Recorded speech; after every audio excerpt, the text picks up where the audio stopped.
Apa itu model pembelajaran SETS? Model pembelajaran SETS, SETS atau Science, Environment, Technology, and Society, atau dalam bahasa Indonesianya yaitu Sains, Lingkungan, Teknologi, dan Masyarakat. Selanjutnya, apa sih SETS? Atau model pembelajaran SETS itu seperti apa sih? Nah, SETS adalah akronim dari Sains, Lingkungan, Teknologi, dan Masyarakat. Dasar pendekatan ini adalah siswa akan memiliki kemampuan memandang suatu materi dengan cara mengintegrasikannya terhadap keempat unsur, sehingga dapat diperoleh pemahaman yang lebih mendalam tentang materi sains. Nah, keempat unsur itu apa saja? Keempat unsur itu adalah sains, lingkungan, teknologi, dan masyarakat. Urutan ringkas, pendekatan ini membawa pesan bahwa untuk menggunakan sains atau S pertama ke bentuk teknologi atau T dalam memenuhi kebutuhan masyarakat S kedua diperlukan pemikiran tentang berbagai implikasinya pada lingkungan atau E secara fisik maupun mental. Secara tidak langsung, hal ini menggambarkan arah pendekatan SETS yang relatif memiliki kepedulian terhadap lingkungan, kehidupan, atau sistem kehidupan manusia. Jadi, SETS ini berhubungan dengan sains, kemudian juga dari sains akan berhubungan atau membawa sains ini ke bentuk teknologi, kemudian dengan melihat kebutuhan masyarakatnya dan bagaimana implikasinya terhadap lingkungan masyarakat. Baik, selanjutnya kita masuk dalam tahap-tahap model pembelajaran SETS atau Sains, Lingkungan, Teknologi, dan Masyarakat. Ada 5 tahap dalam model pembelajaran ini, yaitu yang pertama adalah tahap inisiasi, yang kedua tahap pembentukan konsep, yang ketiga tahap aplikasi konsep, yang keempat tahap pemantapan konsep, dan yang kelima tahap penilaian. Yang pertama tadi itu tahap inisiasi. Nah, tahap inisiasi ini merupakan tahap pendahuluan. Nah, dalam tahap ini, siswa maupun guru mengemukakan isu-isu atau masalah-masalah yang ada di masyarakat mengenai materi yang akan dibawakan. Nah, selanjutnya adalah tahap pembentukan konsep. Nah, dalam proses pembentukan konsep, dalam konsep ini dapat dilakukan melalui berbagai pendekatan dan metode. Misalnya pendekatan keterampilan proses, pendekatan sejarah, pendekatan kecakapan hidup, metode demonstrasi, eksperimen di laboratorium, diskusi kelompok, atau bermain peran, dan lain-lain. Nah, dalam tahap pembentukan konsep ini, konsep yang akan diajarkan kepada siswa, kita bisa membentuk konsep tersebut melalui beberapa pendekatan seperti yang sudah dijelaskan tadi. Nah, selanjutnya masuk dalam tahap aplikasi konsep. Nah, setelah siswa telah memahami konsep yang diberikan pada tahap pembentukan konsep, selanjutnya siswa dapat mengaplikasikan konsep tersebut dalam kehidupan sehari-hari. Nah, konsep yang didapat siswa diaplikasikan dalam kehidupan sehari-hari dalam yang berhubungan dengan teknologi, lingkungan, dan masyarakat. Bagaimana dampaknya kepada masyarakat. Nah, selanjutnya dalam tahap keempat yaitu pemantapan konsep. Nah, dalam tahap ini guru akan meluruskan jika ada miskonsepsi yang terjadi selama proses kegiatan belajar tadi. Dalam tahap ini juga guru akan menyimpulkan pembelajaran yang telah dilakukan selama proses pembelajaran tadi, sehingga konsep yang diberikan kepada murid-murid tadi lebih dipahami lagi. Selanjutnya masuk dalam tahap penilaian. Dalam tahap ini, guru menilai kemampuan siswa dalam keterampilan kognitif, psikomotorik, dan afektif. Baik, selanjutnya kita masuk dalam kelebihan dan kekurangan model pembelajaran SETS. Nah, adapun kelebihan model SETS yang pertama dapat meningkatkan keterampilan inquiry, pemicahan, dan keterampilan proses, dapat mengembangkan kemampuan kognitif, afektif, dan psikomotorik. Dan yang ketiga, model pembelajaran SETS ini dapat dijangkau oleh siswa dalam kelas karena model pembelajaran ini dirasa siswa lebih menarik karena lebih nyata dan aplikatif. Kemudian dapat meningkatkan aktivitas belajar. Selanjutnya, kelemahan SETS. Yang pertama, apabila dirancang dengan baik, memakan waktu lebih lama bila dibandingkan dengan model pembelajaran lainnya. Kemudian yang kedua, bagi guru, tidak mudah untuk mencari isu atau masalah pada tahap pendahuluan yang terkait dengan topik yang dibahas atau dikaji, karena hal ini memerlukan adanya wawasan luas dari guru dan melatih tanggap terhadap masalah lingkungan. Kemudian yang ketiga, guru perlu menguasai materi yang terkait dengan konsep dan proses sains yang dikaji selama pembelajaran. Penyusunan perangkat penilaian memerlukan usaha untuk mempelajari secara khusus, misalnya untuk menilai kreativitas seseorang. Kemudian, penerapan SETS dalam pembelajaran kimia dapat kita lihat dalam video simulasi yang akan ditampilkan berikut ini.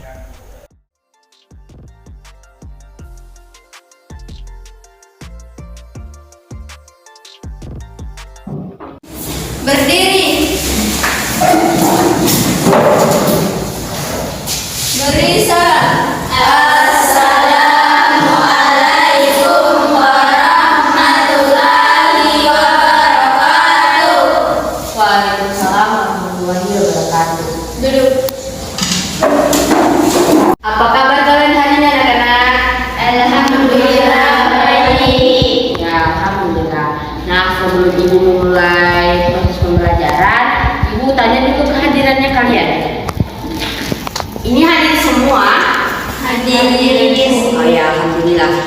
Nah, alhamdulillah segala puji bagi Tuhan Yang Maha Esa atas berkat rahmat dan hidayahnya yang berupa kesehatan dan kesempatan sehingga kita masih dapat bertemu kembali dan pagi hari ini dalam kegiatan proses belajar mengajar. Nah, sebelum kita memulai kegiatan belajar mengajar hari ini, alangkah baiknya kita memulainya dengan membaca doa. Kepada ketua kelasnya, Ibu persilakan untuk memimpin doa. Teman-teman, sebelum kita belajar, marilah kita berdoa. Berdoa dimulai. Bismillahirrahmanirrahim. Raditu billahi rabban wa bil islami dinan wa bi Muhammadin nabiyyan wa rasulan. Rabbi zidni ilman warzuqni fahman. Amin. Doa selesai. Jadi kemarin kita sudah belajar tentang pemisahan campuran. Nah, ibu mau tanya, ada yang masih ingat apa itu pemisahan campuran? Saya Bu. Ya, Fitri? Pemisahan campuran adalah proses memisahkan antara dua jenis zat atau lebih agar zat-zat tersebut terpisah dan menjadi zat tunggal. Ya, benar. Jadi benar ya apa yang dikatakan teman kalian. Pemisahan campuran itu adalah proses yang dilakukan untuk memisahkan zat penyusun campuran. Nah, ada yang masih ingat tidak apa saja metode-metode yang digunakan dalam pemisahan campuran? Saya Bu. Ya, Suci? Filtrasi. Ya. Ada lagi yang lain? Saya Bu. Bu Vida? Destilasi. Ya. Ada lagi yang lain? Saya Bu. Kromatografi. Ya, benar. Ada lagi yang lain? Saya Bu. Sentrifugasi.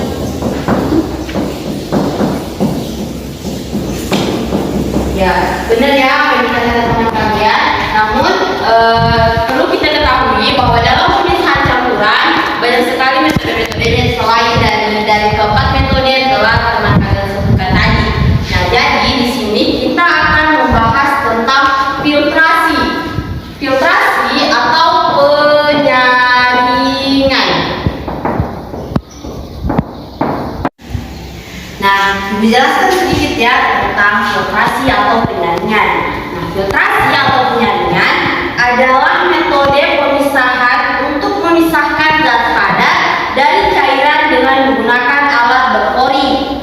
Teknik penyaringan ini didasarkan pada perbedaan ukuran partikelnya. Nah, Ibu berikan sedikit contohnya dalam kehidupan sehari-hari. Kalian pernah tidak melihat ibu kalian saat mau memeras kelapa? Pernah. Nah, pernah kan? Nah, itu dinamakan juga proses filtrasi atau penyaringan. Kenapa dinamakan proses filtrasi atau penyaringan? Karena dia tadi menggunakan alat yang berpori. Nah, saat ibu kita memeras kelapa itu, apa yang keluar dari alat penyaringannya itu? Air santannya kan? Jadi disebut apa itu cairan yang keluar dari alat penyaringannya? Filter.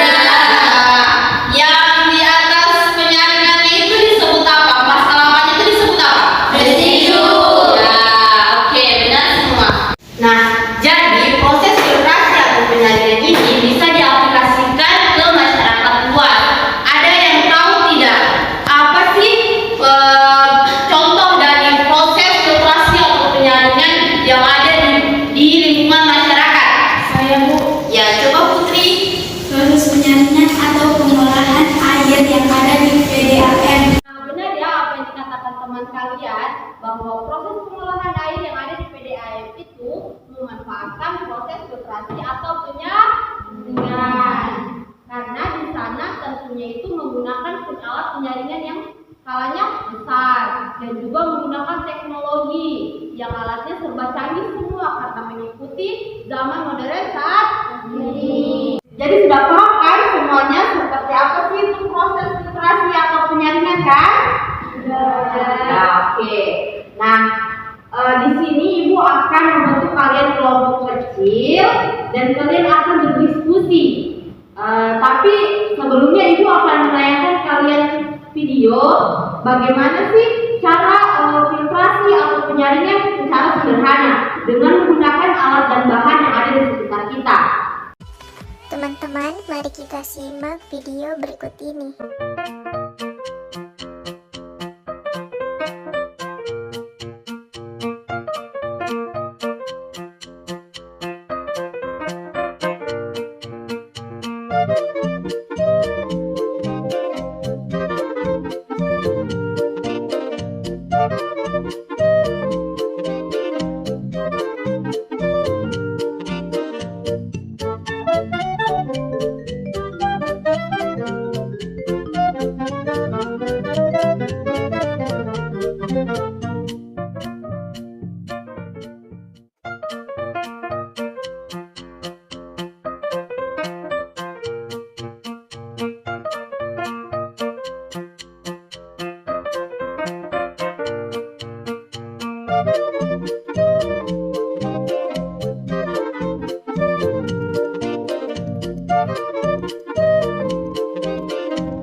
Setelah 4 jam, pada wadah kaca akan tampak dua lapisan berbeda, yaitu air jernih di bagian atas dan ada endapan di bagian bawah. Selanjutnya, untuk menggunakan air hasil penjernihan ini, pisahkan air dari endapan. Pemisahan harus dilakukan dengan hati-hati agar endapan tidak naik lagi dan mengotori air.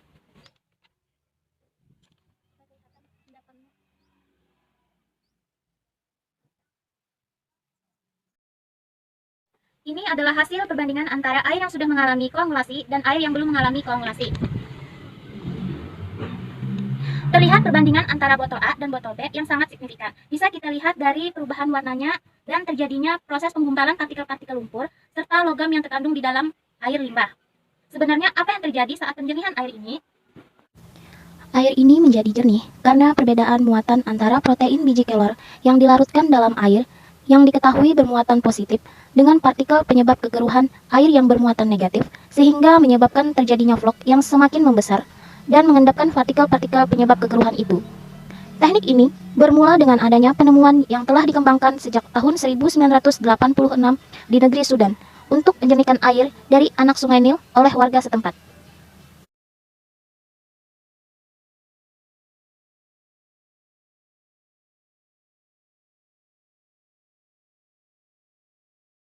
Jadi, kalian sudah menyaksikan kan video tadi yang telah Ibu tayangkan? Ya, sekarang pembentukan kelompok. Jadi, pembentukan kelompoknya itu berdasarkan tempat duduk dari depan ke belakang. Oke, silakan buat diskusinya.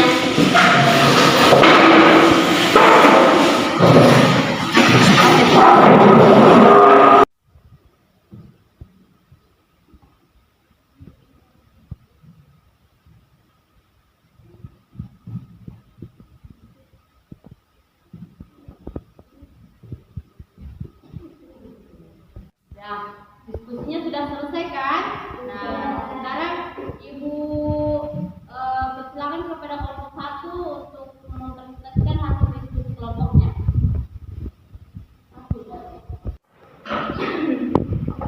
Terima kasih atas kesempatan yang diberikan kepada saya. Saya akan mempresentasikan hasil diskusi kami dari kelompok 1. Bahwa dalam filtrasi secara sederhana bisa menggunakan alat dan bahan yang ada di dalam lingkungan sekitar kita. Contohnya itu menggunakan bahan yang utama seperti biji kelor dengan alat yang sering dijumpai di sekitar kita. Adapun langkah-langkahnya yaitu menyiapkan alat dan bahan yang akan digunakan, lalu menghaluskan biji kelor menggunakan cobekan. Kemudian memasukkan biji kelor yang telah halus ke dalam air serum yang akan diuji. Setelah itu diamkan selama beberapa jam. Nah, setelah beberapa jam didiamkan, disitulah terlihat perbedaan air serum yang telah dijernihkan dengan yang belum dijernihkan. Nah, itulah tadi hasil diskusi dari kelompok 1 yang telah dipresentasikan oleh ketua kelompoknya. Lanjut kepada kelompok 2 untuk presentasikan hasil diskusi kalian. Terima kasih atas kesempatan yang diberikan kepada kami. Kami akan mempresentasikan hasil diskusi kami. Menyaksikan video tadi, dapat kami simpulkan bahwa air yang dijernihkan secara sederhana, kualitas airnya tidak sebaik dengan air pada PDAM. Karena air yang dijernihkan secara sederhana tidak dapat digunakan untuk memenuhi kebutuhan sehari-hari seperti memasak dan lain sebagainya. Sedangkan air PDAM menggunakan alat dan bahan yang canggih sehingga kualitas airnya kuat. Terima kasih. Itulah tadi hasil diskusi dari kalian. Ibu ucapkan terima kasih dan jawaban kalian sudah Ibu bilang sudah benar ya. Oke, beri aplaus dulu untuk kita semua. Nah, jadi di sini Ibu akan perjelas kembali ya mengenai bagaimana sih proses filtrasi atau penyaringan secara sederhana. Jadi seperti yang dikatakan pada kelompok 1 tadi, bahwa proses filtrasi atau penyaringan sederhana itu sangat mudah untuk dilakukan karena alat dan bahannya itu bisa kita temukan dalam lingkungan sekitar kita. Contohnya di Palu sini ya, di sini kan banyak tanaman tumbuhan kelor. Nah, itu bisa dijadikan salah satu bahan untuk melakukan proses filtrasi seperti yang ada di tayangan video tadi. Nah, bijinya itu yang dimanfaatkan untuk bisa menjernihkan air.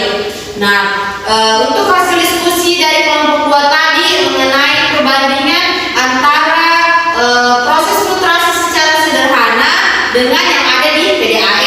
Ya, memang dapat kita ketahui ya bahwa di PDAM itu kan airnya itu yang tadi yang telah pengolahan air bersihnya itu bisa kita katakan cukup bagus pada pengolahan air yang ada di PDAM karena di sana sudah menggunakan teknologi yang sangat canggih dan penyaringannya juga besar dengan menggunakan skala yang cukup besar juga. Nah, jadi air yang ada di PDAM itu juga sudah teruji dengan klinis. Jadi airnya itu sudah bisa dan sudah layak untuk dikonsumsi dan digunakan dalam kebutuhan sehari-hari. Beda dengan air yang kita lakukan filtrasinya itu, proses filtrasinya itu secara sederhana.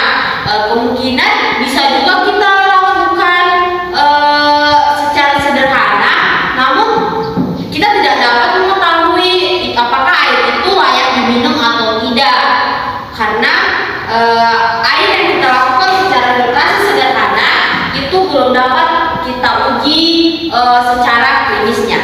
Nah, setelah kalian sudah memaparkan tadi hasil diskusi kalian dan di sini juga Ibu sudah melihat jawaban dari masing-masing kelompok, Ibu rasa di sini kalian sudah cukup memahami ya, karena kalian sudah bisa menyimpulkan dari tayangan video yang tadi Ibu berikan. Jadi nilai yang Ibu berikan kepada kalian nilai plus, ada tambahan nilai plusnya.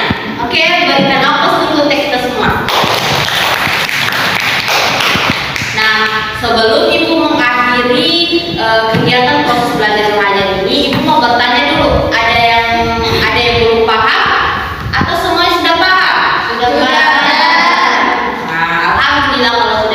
semuanya ya. Nah, karena diskusi kita sudah selesai, maka proses belajar mengajar pada hari ini juga cukup sampai di sini. Nanti kita ketemu lagi di minggu depan ya. Nah, karena tadi kita mulai belajar mengajar ini dengan membaca doa, alangkah baiknya juga sebelum menutup kita membaca doa. Nah, kepada wakil ketua kelas, ibu persilakan untuk memanggil teman yang